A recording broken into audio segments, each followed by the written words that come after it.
discussion that you had with Jerry Usher and all of the world, because that's what Take Two reaches really all over. It's a global audience, and we love it. We love the Take Two family. And so this is your show, Take Two with Jerry and Debbie. Only today, it's Take Two with Debbie and you.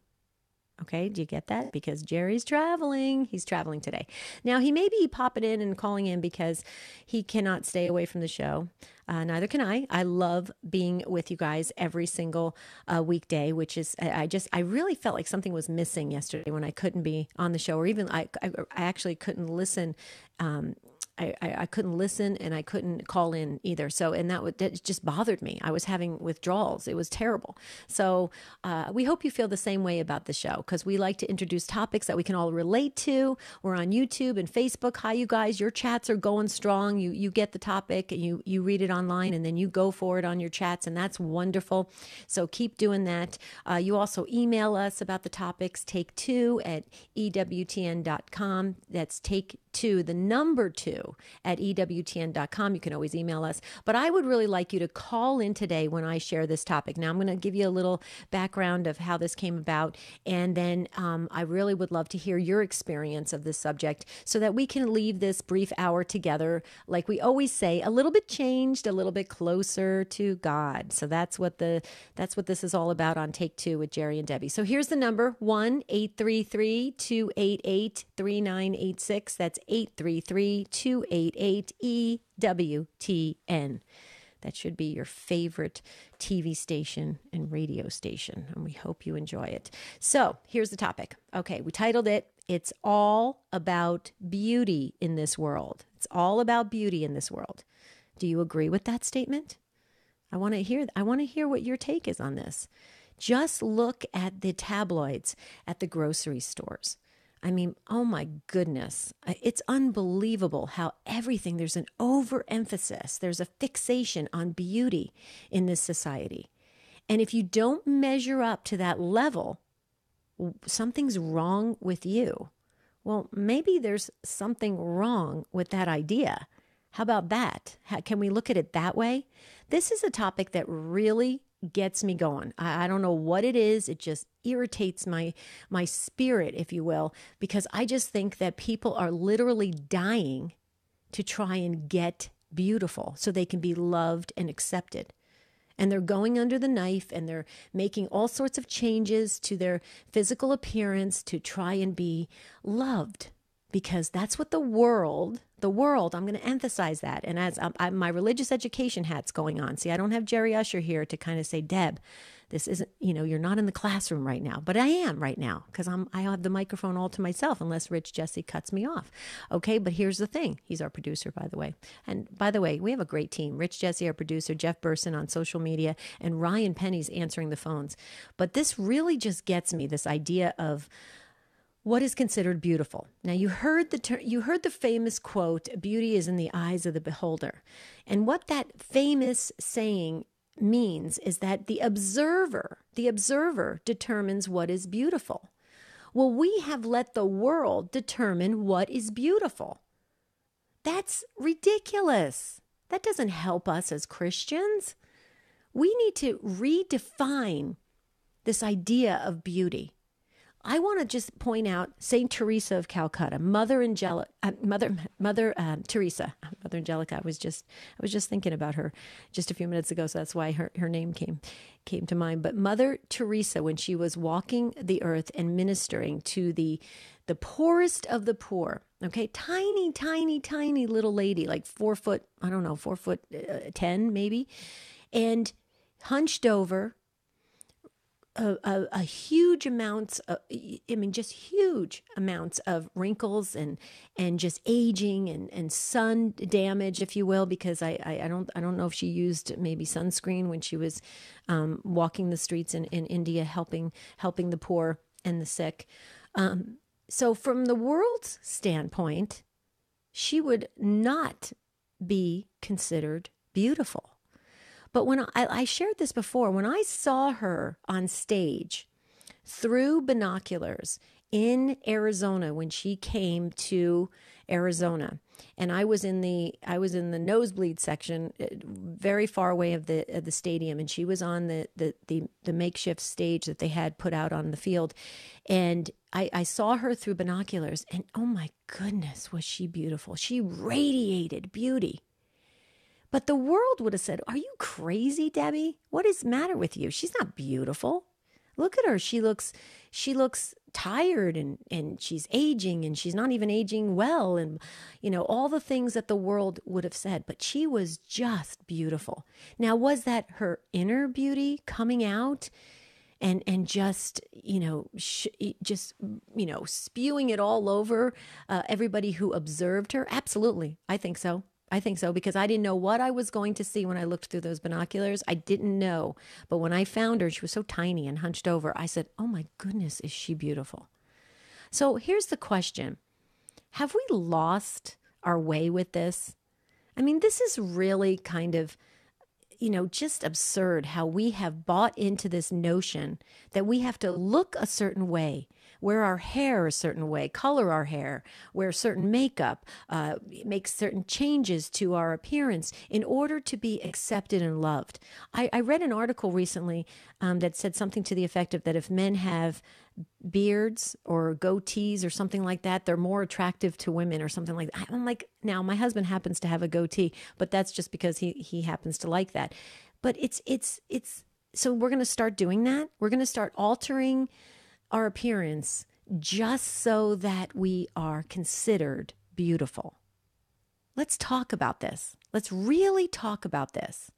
This bugs me to no end. I'm telling you, I just have a real problem with it because I think we're missing it. We're not looking at the soul and letting that radiate out into beauty the way it did with Mother Teresa. We need to start doing that. If we don't, more and more people are going to lose their lives trying to attain this beauty that we can never really reach until we get to till our glorified bodies. So here's the number: 1-833-288-3986. That's the number to call to be on the show. It's Take Two with Jerry and Debbie. Just me today, and you. I want to hear from you all about beauty today.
Okay, we're going to dive right into the calls that you have so much to share with us on Facebook and YouTube. Hi, guys.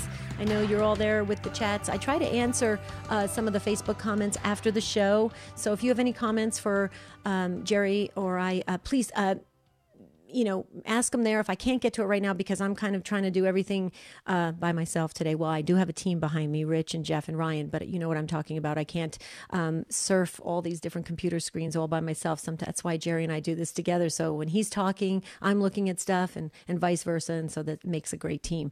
But so if you have comments on Facebook or YouTube, you can go ahead and ask them. And then I'll try to get to it after the show. But I know we have other social media comments coming in, but I think Jeff will put them up for me as quickly as possible so I can read as many comments as possible. You can also text us. You text the letters EWTN to 55000. Wait for a response. Put your first name in, question or comment, and then it'll get to us. There may be some data rates that apply. Okay, so it's all about beauty today. Phone lines are just filling up. Ryan's doing so great talking to everybody and getting them ready to come on the show. Michelle, you're going to be up first. Hold on a second. Just wanted to say real quickly, I'm so excited. I think he made his debut appearance yesterday, I believe, on Morning Glory. Morning Glory.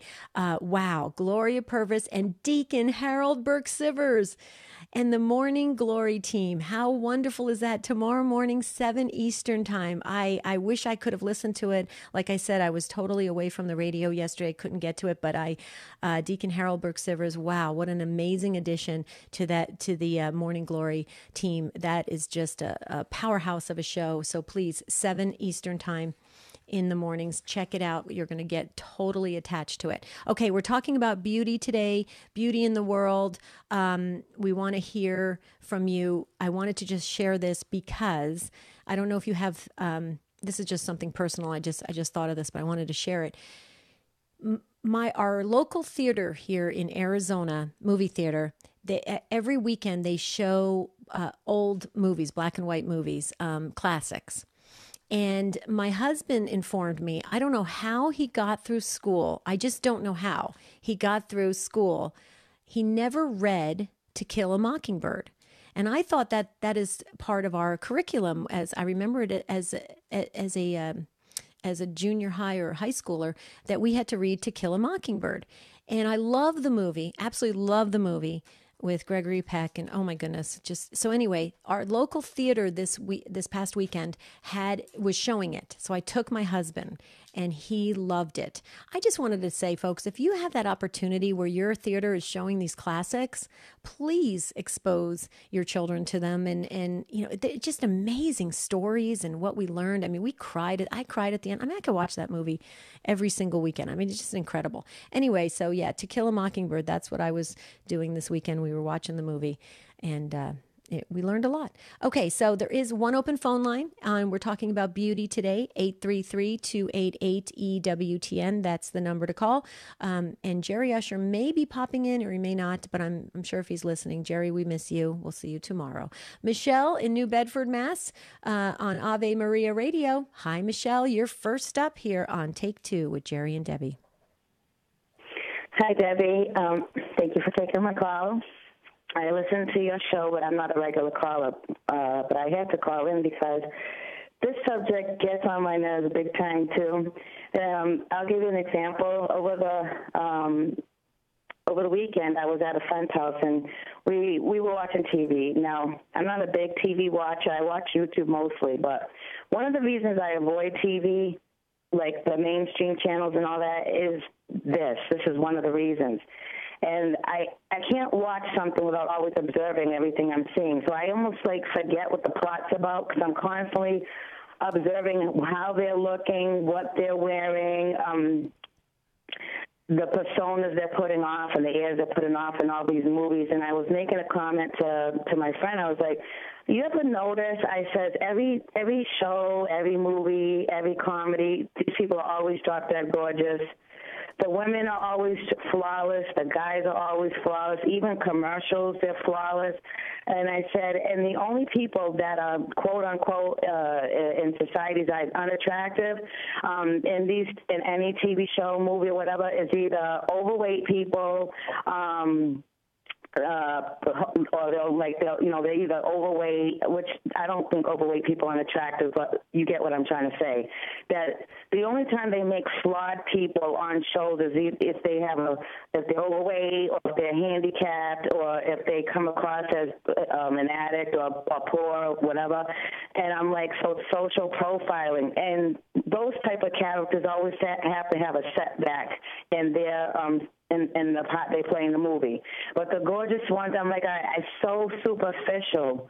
And then I see this playing out big time in society. Like, I was at the mall the other day, and I couldn't help but stare at these the young teenagers, the minors, the 11, 12, 13-year-olds. I couldn't help but turn my head back and look at things. I'm like, they're looking like adults. Everything from their head to toe is flawless. Their clothes are perfect. They've already got tons of makeup on. Their hair looks like they come out of a salon. And I'm like, it's sickening. Because I feel like people today are trying to make that their identity. We're losing our identity in Christ. So we're putting our identity in the world and in things of this world. And so you can't watch a video, you can't watch a music video without the female artists and the guys, as they call it, flexing their money, their long nails, their eyelashes. Right. And that's what I wanted to bring to the show, is that I think it's nauseating. I find that beauty is boring now. Physical beauty, I find, like, if I see drop-dead gorgeous people, I'm bored with that. Like, I'm so bored with it, because you all look the same. You all got those 9-inch nails, tons of eyelash and makeup on. You have your eyebrows done up. I'm so bored with that. I miss seeing plain Janes and people with natural beauty. And I think people who are looking that great are probably the most insecure. You're trying to cover up something, because why do you have to go to the store looking like you're going to a Hollywood premiere? I don't want to go on and on. Yeah, but that's what I wanted to say. I think people who are getting caught up in this is because they're trying to cover something that's lacking inside themselves, and they're trying to form that. They want acceptance from society. They want Michelle, people to say, "Look, I look just like you. Will you accept me now? My hair is like a color of a rainbow like yours. My nails are done up. My eyebrows are on fleek. Am I one of yous now? Will you accept me?" Michelle, real quickly. Let me just jump in here real quickly, because you're saying so many great things. But I want to just jump in because I can hear your blood pressure rising, and I feel the same way. I mean, you can go on and on about this, because it's disturbing to watch these young teens have to conform to what society is telling them. They have to be these painted, dolls going out there and in order to be accepted and loved or be considered beautiful. Now, rather than getting into the psychological aspects of it, of if it's insecurity or whatnot, I personally think that it's so much more simpler than that. We want to be loved. We want to be accepted as human beings. And the world has dictated what that measure is, what that standard is. And if we conform to that, if we work towards that, then we're accepted. We're in the club. We're in. We're one of the beautiful people. If we don't, we are considered, different, odd, unattractive, whatever. And I think you're getting to that point, Michelle, where you were sharing about how when you even watch TV or you see different things in the world, when you see they zero in on the flaws of people, and they make, they can make fun of that. That's usually the person that the unattractive one is not accepted. The one that's the guilty party in a crime movie or whatever. I read an article also too about the psychology behind what the in the court system, about when jurors are in the midst of trials and stuff, and how they respond to the beautiful people who are on the stand, as opposed to the people who are technically, I guess, considered from a worldly standpoint unattractive. Does that play in if they're going to do a guilty verdict or something of that nature? It's very interesting how I believe, Michelle, where we're at is it's a form of brainwashing, if you will. And my question's going to be to everybody. In just one sentence, Michelle, if you can do it, okay? how would you change it? How would you deprogram people and get them back on a sensible track when in terms of looking at beauty or trying to attain beauty? Okay, Michelle, I'm going to give you that. So here, I'm going to let you speak now. What's the one sentence you would give to the world to get us back on track? That we need to encourage our inner gifts and encourage one another's inner beauty to come out. So that means we as people and as neighbors, we need to do that for one another. And the media and industry and the commercials and the ads need to put out that. Let's focus on our inner beauty and our inner talents and qualifications. And let's stop focusing on the outside. Sorry, that was a little more than a sentence. No, you were perfect. I'm going to give you a virtual round of applause. That was excellent. Excellent. Way to go. I actually wrote it down. Encourage inner beauty. Yes, I agree with that wholeheartedly. Michelle, I share your same passion on this topic. It really does get our blood pressure, our blood pumping, and get us excited about it, because we see it. The world is going down a real negative path when it comes to how people have to physically try to be in this world and try to be beautiful. So, Michelle, I share that with you. Thank you so much. Thank you for your wisdom on this topic. And thank you for being first up. And I know Jerry would thank you for listening consistently. And I do as well. Michelle, have a beautiful rest of your day in Massachusetts. I love it. Okay. Next up is Dawn. And Dawn is in Minneapolis, Minnesota on Sirius XM 130. Dawn, I know you just have a few minutes, but we wanted to bring you up and on and to hear what you have to say about this. You heard Michelle and you heard her words of wisdom to encourage inner beauty. What's your take on this? Good morning. I would like to answer the question that you put out there, and that's how do we do that? How do we go about creating that positive change on our own? And this is my take on it from being a personal trainer for 20 years and training anywhere from 13-year-olds to 85-year-olds. Mm-hmm. And what I see is when people take care of themselves and their bodies, and they are healthy, they exude health and positive feelings, and they hold themselves differently. And when people hold themselves upright, other people are drawn to them. And when they're drawn to them, good news for Mark Andrew. When they're drawn to them, they actually are able to create community and create relationships that are positive to everyone around them. And they are exuding love when that happens. And I see it all the time, the transformations from someone who is not taking care of themselves, gets healthier, gets stronger, and they change other people and not just themselves. And I think it's important that when they are healthier, they do feel more beautiful. Right. And there's nothing wrong with feeling beautiful. Right. I completely 100% agree with you. And just from my own personal experience, I absolutely agree with you. And I loved what you had to say. I wrote it down, that the idea of having the healthiest body you can have, the healthiest body, it equals this healthy kind of confidence that you bring to the world, and then people are drawn into that. I so agree with that, because I remember going through my change. I'm 53 years old, went through the change of life as women do, in my mid 40s, all the way to about last year. And I didn't feel, when my body wasn't performing well.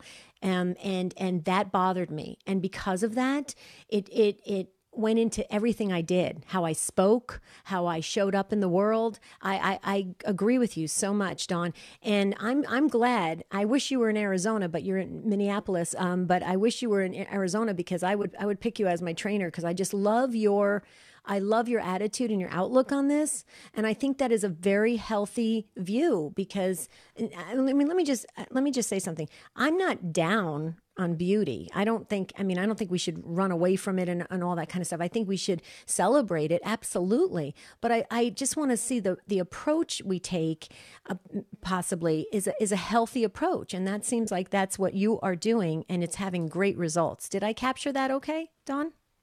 Absolutely. And when you have, or you find, and I'm not putting myself out there to sell myself, but when you can find someone that helps you from a biblical standpoint to say that you are so worth taking care of because God wants you to live the best you can be. Right. I think that's so important to know. And when you can work all of those Christian values in, then you are really getting somewhere.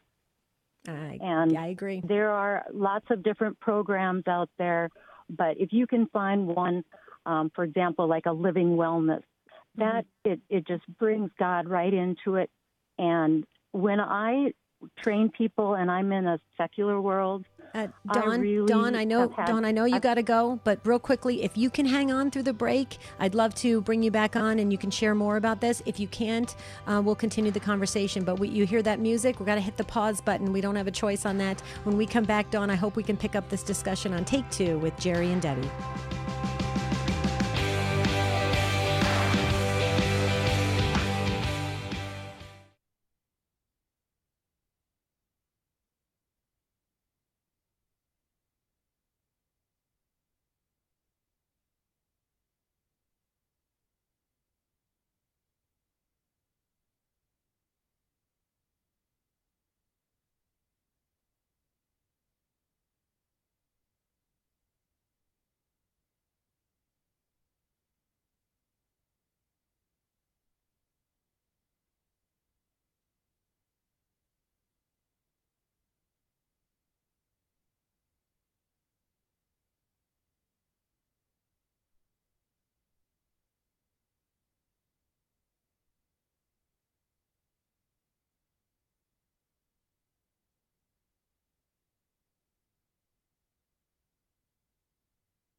We're talking about beauty today in the world and how it is viewed and how we should view it. And we were having a great conversation with Dawn, who's a personal trainer in Minneapolis, Minnesota. And Dawn didn't have a lot of time to hold, and I knew that was going to happen, so she had to drop off. Dawn, if you're still listening, I hope you're listening on the radio. I just want to say thank you so much for sharing your wisdom on this. Thank you for the work you do. It's more of a vocation for you. I can tell how you weaved it in with the biblical principles. I would love to hear more about that. If you can do this, if you have the time, if you could email us, I would love to hear more how you weave God into getting ourselves healthy in our physical frame. And I think that is important as you do your personal training work. Okay, take2@EWTN.com is the email address, Dawn. But thank you so much. Thanks for calling in. Sorry you couldn't hold any longer, but I understand. We all have very, very busy lives. I get it. Yesterday I was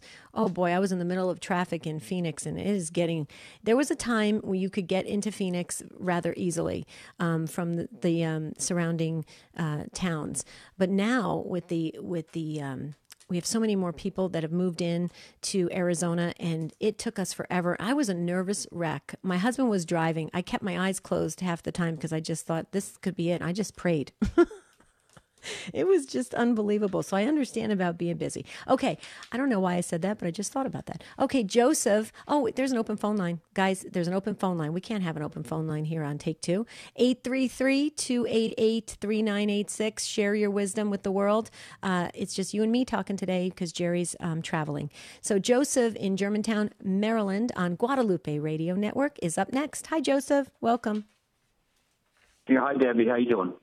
Doing well. How are you, sir? Good, good. Along the same lines as the last caller, I'm in the healthcare business. I'm a physical therapist, a chiropractor, and a nutritionist. And Nice. I work with people from the gamut of trying to so-called improve their quality of life and getting them so-called healthy. But in the face of it, I see a lot of people that are fearful of the aging process, including myself at almost 53. And we age sometimes in a way that we're scared of the ramifications of what the aging process does to us, and we're so scared that we hide in that ability to cover ourselves in beauty, even if it's not real beauty, because ultimately we have this fear of leaving this earth and dying, and most of us don't know how to deal with it. And if you don't have a faith, it makes it even worse. So you talk about how do we weed God into this. I believe a lot of this comes back to the very beginning aspect of how we all start when we're young. We need a family unit that's very solid with understanding priorities in life, understanding that we are here for a limited period of time. But as I heard Father Mitch Pacwa say today, eternity's forever. We're here for anywhere between a couple years up until 100 years, and that's very minuscule compared to where we're going to spend our eternity. And the more that we cover ourselves up and the more that we get into that habit, it just sort of becomes a down spiral. And there's a certain sadness, I think, that starts to pervade people's life, even though on the surface they may look so-called happy. The fear that's deep down inside doesn't come out in those moments except when they're by themselves or with someone where, they have to look inside of themselves. You said about Mother Teresa. I'm sure if someone looked into the eyes of Mother Teresa, they would have seen her soul, and they would have seen that beauty very easily, and that's probably what you saw. Yep, absolutely. Absolutely, Joseph. First of all, I just want to say thank you. I just got to go back to, you said you are a physical therapist, a nutritionist, and a chiropractor. That is awesome. I just want to thank you for how many souls you are helping with their bodies to just be healthy and to be vertical and upright and moving. And I think that is important. And I just love the work that you do. I absolutely love my chiropractor, who's also a nutritionist. Love, love, love him. I actually say that he pretty much saved my life twice. And so I just want to say thank you for the great work that you're doing. And it sounds like, as in Dawn's case as well, it's more of a vocation. So let's get to this idea of aging. You said something that I just wrote in big, bold letters: fear. F-E-A-R. I wrote it in big, bold letters on my notebook. And you are so right. When you just said that, I'm glad you brought that to all of our attentions, because I do think that is the driving force. That is what's causing all of us to cave in and say, well, you get so riddled with fear that you bend to society. You totally go into what society is telling you to do, because I guess there's some comfort in that somewhat. So Joseph, I'm going to ask you this question because you work with people on a daily basis. How do we get our young folks to start? Okay, now I think I know the answer because you're going to bring it back to faith, but I just want to hear it from you. How do we get our young folks to start consciously rejecting fear so that they can live the best life they can possibly live? I mean, that's what we want for our kids, don't we, Joseph? Yes, I believe it is, and I do happen to actually teach CCD for Nice. 7th and 8th graders, and I see the kids, you only become a product of what you see with your family. So ultimately, again, I have to go back to the family. But unfortunately, we live in a culture, as you know, Debbie, where there is the rejection of suffering. There is the rejection of aging. There is the rejection of the cross because of the steer that we have that suffering is meaningless and is useless. And we know as Christians that all suffering in this world, even aging, because aging ultimately is a form of suffering, that it is just part of the sharing of the cross. And unless we understand that from a very early age, we're going to miss the boat all throughout life. And you can be older and you can be so-called catechized, so-called when you were young, but you need to be re-catechized, I think, when we get older, because we forget that everything has meaning, even suffering, even the things that we see as useless, things that don't make sense, things that usually allow people to reject God because they said a good God wouldn't allow us to suffer, is just a complete misunderstanding and a misinterpretation and a lack of true understanding of what Christianity is, and the fact that kids, they become scared just like their parents become scared, and they take on facades like we all take on facades to so-called hide. And if it means looking good and pretending to be good, then that's what we do. But again, at some point in time, the reality of death hits us, and that's when we always run back to church, or we run back because the reality of death allows us to see that what we have put our faith in terms of the aging process and denying it, ultimately doesn't allow us to stay here beyond the limited time that we have.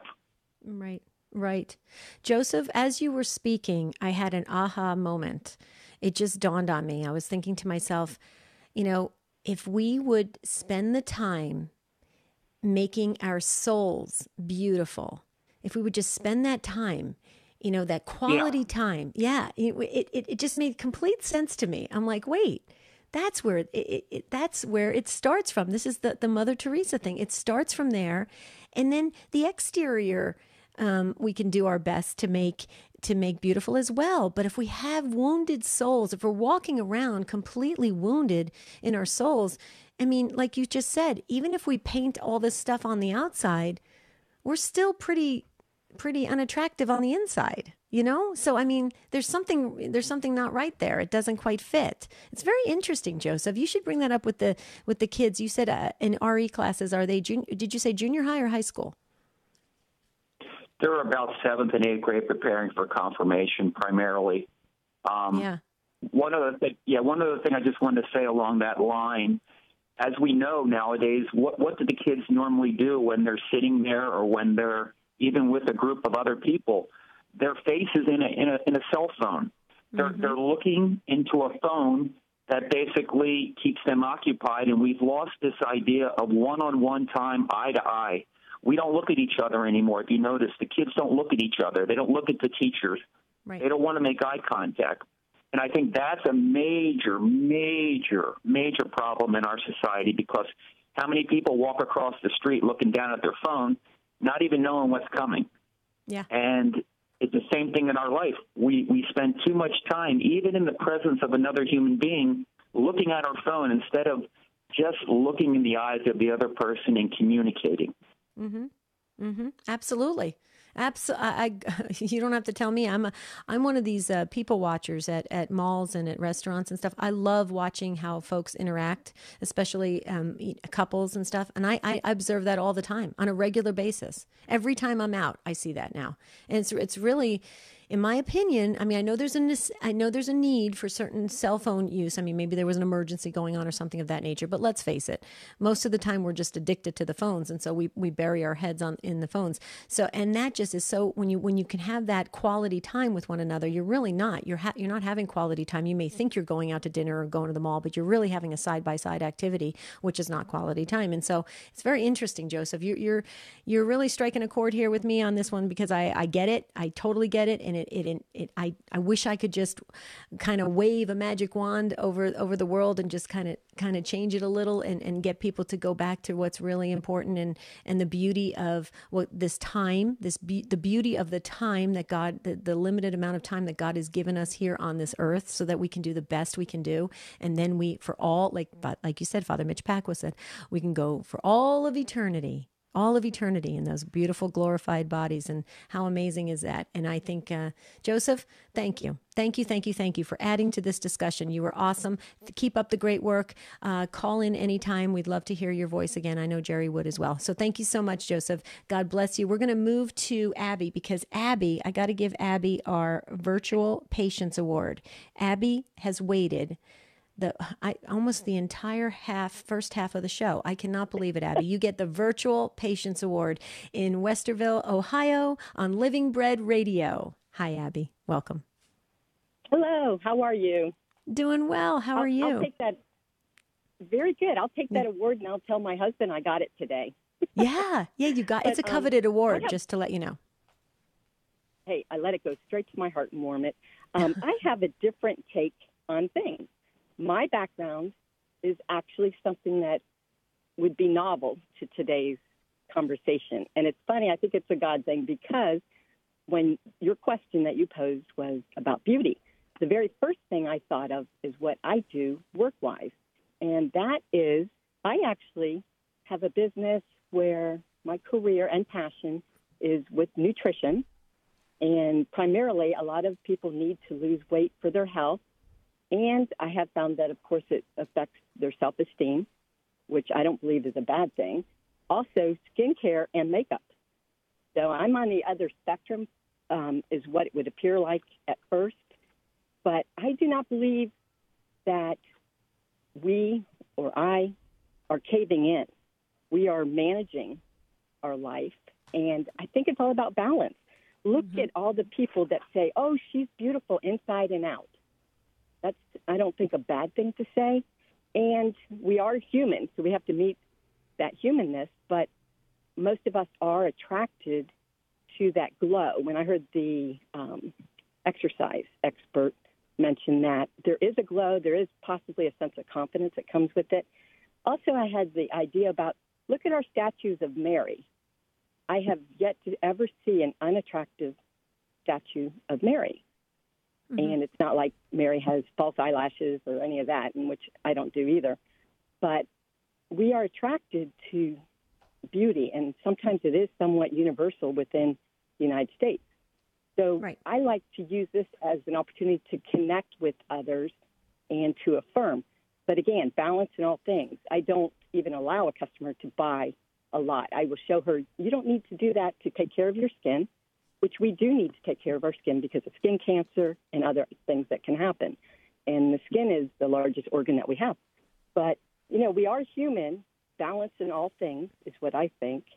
And also when we were talking about kids with their nose in a phone or even adults, having an attractive outfit on, and I even wear a little bit of cologne, and of course I have skincare and makeup, but I'll have people look up and say, oh, I really like your outfit. That gives me an opportunity to talk to them and witness in some way about Christ. So it's just like I had a Zumba teacher, and she must have had a really good heart because she did Zumba, but she was not attractive health-wise. She was heavy.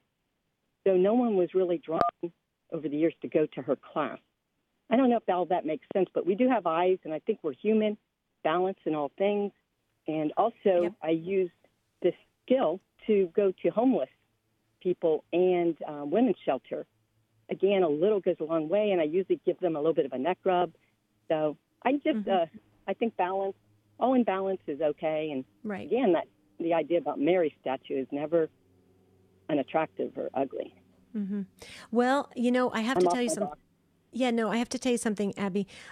First of all, you said so many things. You got our Virtual Patience Award, but I would give you our Home Run Award as well, virtual. So you got 2 awards you can tell your husband. Isn't that cool?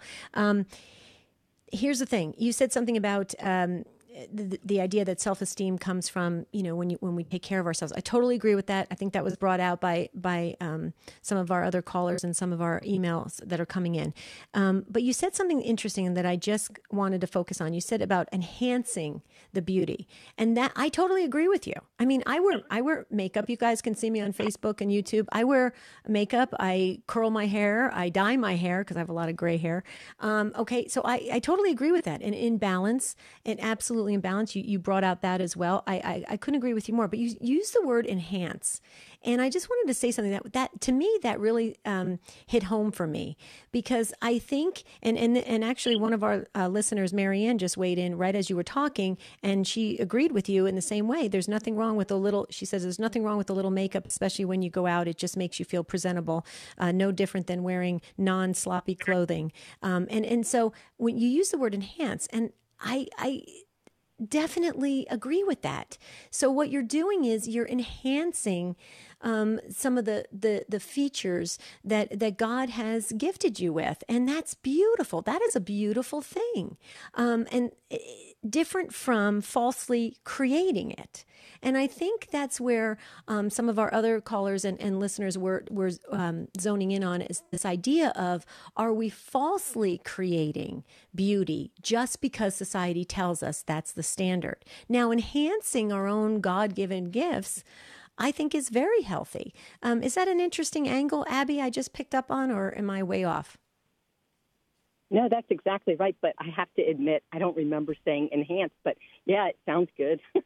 Oh, I thought you did. I wrote it down. No, I have it under Abby. No, I know you did. You did hear that. I just don't recall it. And I'm sure that was the Holy Spirit, probably. Yeah, either that or it's words in my head, Abby. I am 53, I don't know. These words just float in. I did say, well, you reminded me that I did say that, but I think that is the key word, that, and balance, and connection. Right. We can have connection. We're drawn to beauty. Yes, and, we're visual. Some people think beauty is one thing, right? But then there's some people that we jokingly say, like granola types, or someone, and I don't mean any slam by that, but someone who's really a health nut. Sometimes people aren't really drawn to go to that extreme. So of being really thin, or just very kind of dated in a look in some ways too. I just think we're in the world, but we don't need to be of the world. Yeah. I think we need to stay current in a way, just to be approachable, to be relatable. And so it's somewhere in between. It's certainly not a Kardashian look that I would ever talk about. But there's so many opportunities for us to just really love on someone, even through touch. And, I use time. I pray when I put my makeup on, and I ask for, please let me, the next word I say, the next thing I do, be of your will. So that's quiet time. I'm not usually talking when I'm putting my mascara on. Nice. Abby, great work. I mean, you do. And again, another vocation we're talking about, because I love how everybody's using their skills in the world, and it's turning into a passion that is really a vocation, helping other people. And I just love that. Abby, thank you so much. Keep up the great work. Thank you for adding to this conversation. And thank you for being just a wonderful example of patience, because you waited so long to get on the show. You can call anytime. Next time you call, just tell Ryan, hey, I was the one that got a virtual patience award, so I need to be bumped up to the top of the line. Okay. Have a beautiful rest of your day. I just have to share real quickly, pilgrimages, talking about enhancing your spiritual life, your beauty inside. Go on a pilgrimage. Go on a pilgrimage. It's wonderful. And if you're looking for a unique setting for a spiritual renewal, consider the Shrine of the Most Blessed Sacrament. You can visit the final resting place of Mother Angelica. That's why I was thinking of her today, because we were promoting the pilgrimage. Tour the EWTN campus, which is just an hour away. It's so much fun. When you get to the EWTN campus, I want to live there if I could. It's so cool. Start your Catholic pilgrimage today with EWTN. Call 205-271-2966 or go to EWTN.com/pilgrimage. That's how you can really boost your spirit, your soul. It could really help you. Okay, Jerry is not going to be calling in because we're almost at the end of the show. So he'll be back tomorrow, just to let you know, so you don't have to send me emails saying, is Jerry Usher okay? Yeah, he's okay. He's traveling. Safe traveling to you, Jerry, and we'll see you tomorrow. Nick in Columbus, Ohio is on St. Gabriel Radio listening. Thank you so much, Nick, for waiting, and welcome to the discussion on beauty. Hi, Nick. Hey, Debbie, how are you today? Doing well. How are you? Good talking to you again. Yeah. The thing that I just wanted to add to this, I think it's just kind of springboarding off of what a couple of the previous callers have said. But I think in my own life, it wasn't until I really started walking with Jesus Christ and letting Jesus Christ be the leader of my life that I started looking at beauty differently. And it really paid so much dividends in my marriage, especially because I was able to see so much more beauty in my wife than I ever had previously. And I think that, in our society, people kind of, because they can't see Jesus or however, I think Jesus is kind of abstract, but if he really is the leader of your life, I think that's the only way that you can appreciate and look at beauty differently. Otherwise, you're looking at it with a fallen nature, and Christ is the only one that can save us from that fallen nature. So that was the only thing I wanted to add. Well, that was powerful, Nick. Great way to round out this discussion. That was awesome.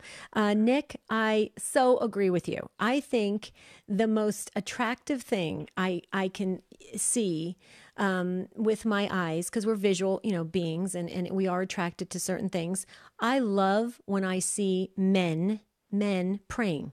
I love it. I think it is so beautifully, spiritually attractive. And it's very true what you're saying. When you put on those eyes of looking at people, and you're looking at their soul, and you understand that from your understanding of your own soul and your relationship with Jesus Christ, it changes everything. The whole game changes when you are interacting with people, when you understand God in it, and you have a relationship with our Lord and Savior, and you are really and truly have that intimacy, you look at other people in a much different way. I hope I said that okay, Nick, about how you were sharing that, about how the relationship with you and your wife and how that's changed based on your spiritual growth. But I think that was a huge contribution you just made for all of us on Take Two. What do you think? Did I grasp that okay? Yeah, excellent. I mean, you always do such a good job at seeing the beauty in what other people say. Speaking of beauty, the way that you are able to compliment other people's strong points and encourage them in what they're doing, I think that's beautiful, and you do it every show. So thank you. Oh, thanks, Nick. You just made my day. Actually, you just made my year. You just made my year, Nick. But we're only 14 days into early. it. Yeah, there's a lot left. Or 15 days into it. Yeah. Thanks, Nick. Oh, that was awesome. That was really great. Thank you so much. Have a beautiful rest of your day. Keep calling. You can call us anytime. So thank you for that. I have to just get to social media because Jeff our expert, he's such an expert on social media. He said, Debbie, get to social media. Okay, Jeff, I am. Here we go. Facebook. Angela says, wanting to feel or look beautiful is not a new thing. Think way back to Cleopatra. Very true. Striving for health and wellness is more important to me than meeting a social standard. I think that was brought out today, Angela, about this idea of striving to have the best, be in the best physical shape we can be. Jenny says, I feel people who have beautiful looks haven't had to deal with the pain of others telling them they don't measure up or ignoring them. Oh, that is so true, Jenny. I saw that study that was done where people put on these I guess they called them fat suits or something, where they went out in public and they pretended they were obese, and how people ignored them and treated them poorly. Wow, yeah. So many other comments. I'll read them all. Don and Beth and Anna Marie and Mac and the others. Oh, wow. I'm sorry, guys. You hear that music? I am out of time. But guess what? There's another show planned for you tomorrow. So we look forward to you calling in or listening to Take Two with Jerry and Debbie tomorrow. You can always email us, take2, the number 2 at EWTN.com. And again, I will just say that Jerry Usher will be back tomorrow. And we're just gonna love hearing your takes on the subject we present tomorrow. But until then, have a beautiful and blessed day. See you real soon.